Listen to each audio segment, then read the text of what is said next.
You know who it is, the horror flick digger did Super 6 Big Mitch. And I'm kicking in doors with all three O's. And I'm bringing 28 101s because we Vegas sons, it's the Chronicles. And you in the Meadowlands. Yeah, you in the Meadows, man. And you already know what made me. 530. What that mean? Oh, that boy's a desert baby. Oh yeah, hope a dub. Hope a dub scrub. 22-inch gold Dana things. And let me make this simple and plain, man. Big Bolo Yang? Yeah, he could never be on McLean's. Welcome to Vegas Chronicles with the host, Super 6 Mr. Digger, Ditch Big Mitch. And today, like any other day, pay attention to this real clever. We kick action with factuals, with no additives and no preservatives. Just raw and uncut. Like what? Like summer sausages and crackers. Sure. Shout out to everybody that's been rocking with your boy. Shout out to everybody that's been supporting my platform, man. I'm feeling a little better. But yeah, I'm feeling a little better. But shout out to everybody. How y'all doing? Y'all good? That's right. Lick your lips. But anyway, let's jump right off into it. Man, it's been a lot of things going on, not just in Vegas, but around the world. And I'm not finna turn this into no sermon, you know what I'm saying, or nothing like that. But you never know, you know me. It's been a lot of unnatural things. Y'all heard about the little 13-year-old girl that was on a live, man, by her father? Y'all heard about the on the live, person over there at Aliante, casino or whatever. It's been really going down, not just in Vegas, but around the world. And it's been so many, things happening, man, And I just want to say, man, get right with God, man, before I go any further, man. Because as y'all can see right now, man, we on borrowed time. We really is. We on borrowed time, man. And y'all really need to get right with God, man. For real. Because as y'all can see, everything that y'all see going on, and I'm not finna really go into that right now, but everything that y'all see going on, man, if you're not religious, you don't have to be. But do me a favor if you can read. Go to the book of Revelations. For real. Read the book of Revelations. Read it thoroughly, and you will understand. Everything you see going on is prophesied in that book. You know? So I'm just, letting y'all know, man. Okay? Get right with God. Now let's move on, man. People ask me questions and I try to answer. And someone asked me if Vegas gangs in its traditional sense, have they all died off? And is there really any thoroughbred or pure Vegas gangs left in Las Vegas? I'm gonna be honest with you. I can't say yeah or nay to that because, to be honest with you, the gang structure in Las Vegas, I can say this has been forever altered and probably would never be the same again. But as far as neighborhoods on an individual level being, still one, I couldn't tell you that. You know what I mean? But no neighborhood in Las Vegas is the same. And I can say this to my best of a surety is that 99.9% of the Las Vegas gangs, they've been altered to the point to where I don't think nobody really holds a pure structure anymore. For instance, the Gerson then branched off into so many cliques, and I'm not finna get into that, but it's so many cliques that then came from the Gerson, alone, that it's hard to determine what's what and who's who.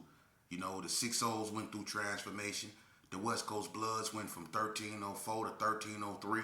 You had that little click thing, and then they clicked off, and you had the top, the bottom, and all of those stuff. The hood, everybody, Donna Street. This is one thing I didn't understand. I actually met a cat in prison that was claiming Donna Block Crip. I don't know what that is. I don't know if he was the only one claiming it, but he had it on his arm. He had it tattooed. He was a bright skinned dude. I forget his name. But he was claiming something like Donna Block Crip. And this cat was a straight up skateboarder. You know what I mean?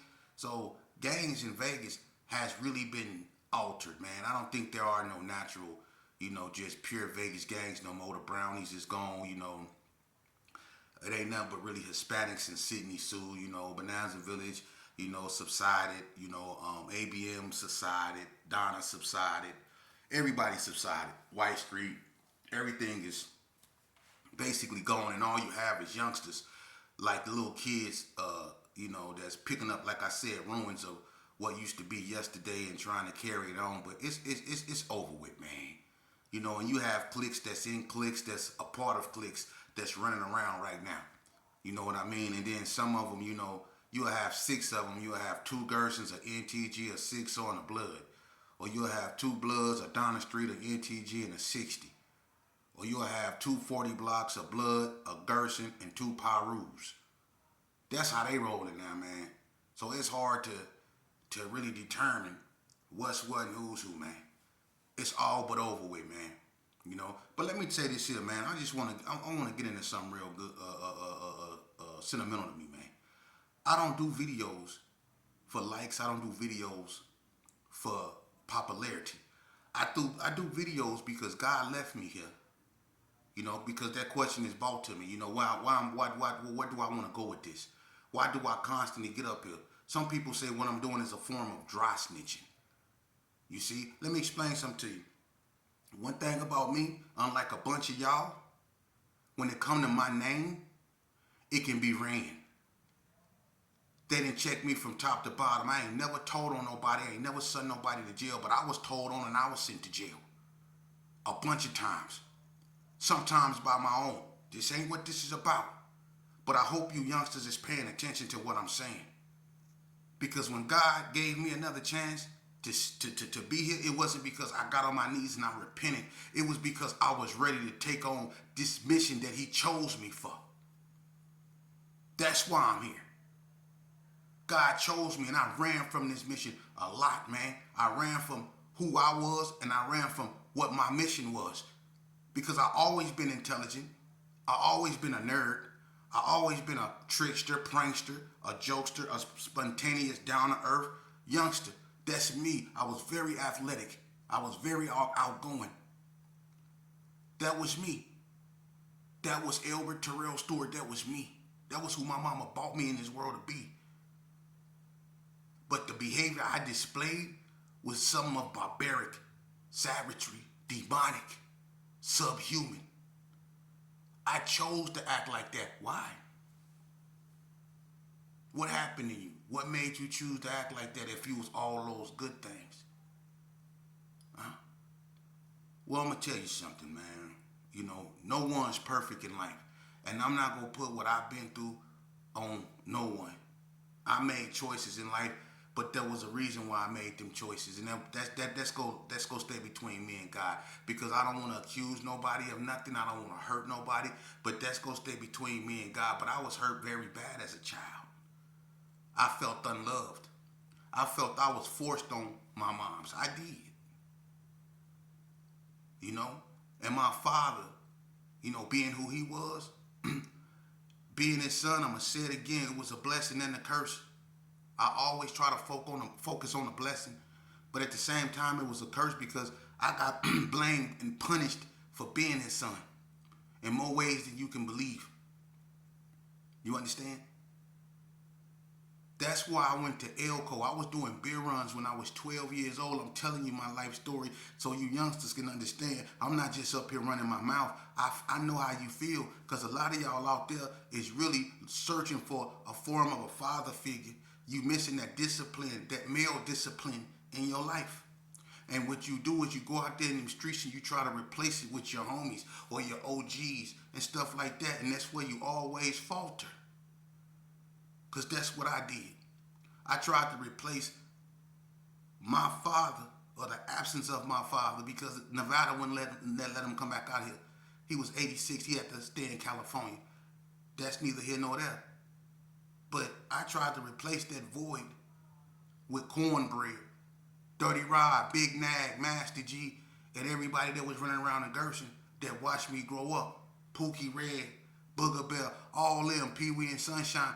These was who I looked up to. Willie Bucket, Big Dave Hall, Tony Jordan, Lobo, people like that, Stretch, Guy Porter. I looked up to people like that. The Howes, the Clarks. Then was my family. But they couldn't fill that void as a father for me. And what they was out there doing, I picked up at an early age. And unfortunately, I got caught up into something because of who my father was that was unnatural for me. So when you youngsters be out here and y'all got that, I'm on demon time, I was on that too at one point in time. My nickname used to be Demon. I got horns on my head for a reason. So you can't tell me nothing about that. Y'all say y'all was on demon time, but I really was a follower of Anton LaVey and the Satanic Church. I really prayed to the 13th candle. I really gave my life to Lucifer on levels you can't even believe until he showed me who he really was. You see? So I refuse to succumb to my Lord self. That's not me. That's not me. God rose me up in prison, in a hole, when I went around my homeboys, when I went around a crowd, when I couldn't pretend to be tough, poke my chest out, and act hard. No, he had me when I was in my room, when they took everything from me, when I ain't had no sheets, just a state blanket. I just had a pair of underwear, a state blanket. I ain't had number 2 bars of soap and a Bible. For real. They took my towel that I was supposed to wash up with and only gave it to me when I came out of my room and took it back from me when I went in my room. All I had was a blanket, man, and a state mattress. No pillow, no nothing. And I had 5 years in the hole. And I'm sitting up in there with concrete, just nothing but concrete, and a stainless steel toilet. No homeboys, no books, just a Bible. And I got 5 years to do like that, and I came out for an hour, if that. And sometimes I didn't come out. I came out every 3rd day because I was so bad. And I refused. I was fighting them. I didn't care. I was biting myself and spitting blood on the windows. You know? I was making concoctions and throwing it on the COs. And they got tired of me one day. Hey, look, I remember I was in Unit A, right? You know I keep a story on the stove. Hey, but look, I was in Unit A one day, right? And it was this white female. She was real skinny. Her name was Miss Sexton, right? She used to be with this CO named Fisher. Miss Sexton looked like a man. I mean, she was real skinny. She had black hair, and all she did was smoke cigarettes. I mean, this woman was this big, for real. I mean, if she had a crack pipe, she can hide behind it. That's how skinny she was. For real. This woman was about this big. But anyway, I couldn't stand, I didn't like her attitude, right? So I had to go to the infirmary one day. And so when they take me to the infirmary, she the ones that was putting on the shackles. I guess she was in a bad mood or didn't have her cup of coffee or whatever. But anyway, she was in a bad mood this morning, and so was I. I've been in a hole a long time. You know what I mean? Look, I got beard and wool and stuff hanging out my, man, they got me in there looking bad, right? Stomach touching my back. I ain't got no strength to really do nothing but cuss somebody out. So we getting ready to go to the infirmary and stuff. They putting on the shackles. Me and her get into it automatically because I'm talking to somebody. I'm actually trying to get somebody to slide me a square to because they got me like strength up, you know. So she don't want us talking or nothing like that. So she telling me to face the wall and all that. They putting the shackles on. So she started putting them on me kind of rough. You know, so I look at her like, what you doing? You know what I mean? Well, you ain't got to jerk on me like that. She telling me to face the wall. We get into it. She pushed me up against the wall. You know what I mean? I push off the wall, and she like, I bump into it. She put her elbow in my back. And, you know, everything went, you know, hey, well, I'm already in a hole. What you gonna do? I'm already in a hole. You know, so I'm talking bad. I'm like, take these cuffs off. I knock you out. I'm serious. If she'd have took those cuffs off, I was gonna hit on her chin, for real. Because that's how I was gone. Now you see why they sent me to Gene and they 4-pointed me. Because I was tripping on them COs like that. So I go to the infirmary. The whole time I'm going to the infirmary, I'm cussing her out. We shackled walking in the desert to the infirmary. She on a little cart riding slowly by us on the side of us. Now when you in Unit 8, they had a way that they could take you to the hole Well, the yard don't really see you. They take you on the side of Unit 6 and they walk you all the way around to the front, right? That's how they used to take us to the infirmary back in the days. Anybody that was on Indian Springs Yard in the 90s know exactly what I'm talking about. But anyway, we get to the infirmary and stuff. When we get to the infirmary, I'm still cussing out, you know what I mean? So they set us in this little caged area, you know. She got to take the handcuffs and all that stuff off, you know what I'm saying? And, you know, so when she do all that, I'm talking bad, you know what I'm saying? So she leave him on me. But the doctor needed to see me. And so he told him, basically, you got to take them, I got to see him, you got to take them handcuffs up off of him. She said, well, I'm not taking them off of him because of his attitude. So the doctor was like, you know, I'm not going to see him. He was basically tripping because, you know what I mean, I had, you know, he didn't want those handcuffs on me. You know, it was a black doctor. He was cool. And me and him been knowing each other a long time, so he wasn't feeling that. So, you know, we kind of got into it again up in all kind of ugly races and woo, woo, woo, woo. And it got kind of bad, right? So the whole time we up in there, we had to stay there over lunch. So they did count. They gave us some sack lunches. Now, this is where it get good. She didn't take it upon herself. Everybody got sack lunches, but when they gave me mine, I only had an apple and a sandwich. Everybody else had 2 sandwiches, a bag of chips, and a piece of cake. They gave me a sandwich and an apple. 1 sandwich and an apple. Man, I tripped out up in there. I threw that sandwich, that apple, I spit on them and everything, right? So look, they all mounted up, right? Now I'm in the back in the infirmary, in them little small rooms. They got me in the back, right? So they come back there about 15 deep. You know, they didn't wear black back then at Indian Springs, but they had the gear. So they came back there with the helmets and stuff on. They were still in green, but they had helmets and all that old stuff, a little shield, all that. So they come back there. I guess they decided they was going to toss me up, teach me a lesson or whatever. I wasn't going for it. So one of the first ones to come in there was Smitty, skinny. Man, Smitty ran up in there, man, and go tell me to get up against the wall. I ain't getting up against nothing. He gonna say, I ain't gonna tell you no more, get up against the wall. I say, put me up against the wall. He gonna take his hat, and Smitty had a hat, and he had a curl that used to poof up on the side of it. That dude was this big too. He gonna take his hat and turn around backwards and try to grab me. Man, come on, man. I had Smitty in there strength up. Next thing you know, they started coming up in there on me, man. Look, we was in there scrapping, and I put up about a 5-second fight. And I tell you right here, I was moving, I was bobbing, I was weaving for about 5 seconds. And after that, it was... But I didn't get to holler, okay, sir, okay, sir. I ain't get to holler none of that. I got to holler, doctor, doctor. Because, man, that black doctor was cool. I was doctor. They was whooping my ass back there, boy. They was whooping. Wayne died. When they whooping my, boy, they was whooping. Look, when they got done with me, my eye used to wear eye patch. It was turned back this way. They whooped my ass like that, boy. I swear to God, I really need a doctor in.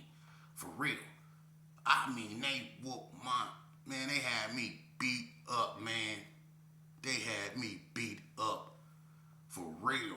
And when they got through beating me up, man, look, they had me like, they had me on a bed and they had me like in a hog-tie position, man. I was screaming, yelling, and everything, man. They beat me up. And them nurses was like, unhandcuff him. Y'all hurting him. And I was like saying to myself, bless your heart. Bless your heart. Hey, look, they was whooping my ass back there, boy. You see? They beat the brakes. That's what happened to you. You see? And wasn't no homies there, wasn't no nothing. And when they got through whooping me and them nurses nursed them knots, they sent me right back to the hole. With a sling on, neck brace, a limp, feelings hurt, and that Bible. That Bible. Man, I started to read it. Because I wasn't going nowhere. I couldn't win. And me fighting them people was getting old. You know? And I wasn't no big old dude at that time. And I still was healing from being stabbed. And I was in there fighting them people. And then I started to read that Bible. And then I started to cry. I started to get mad. I started to throw it. I started to wonder why I was reading it. I started to punch the wall. I started to ram my head against the door. I started to lose it, man, until I found myself on the floor laughing hard, uncontrollably. You know? Then I just started crying and screaming, and I was going through it.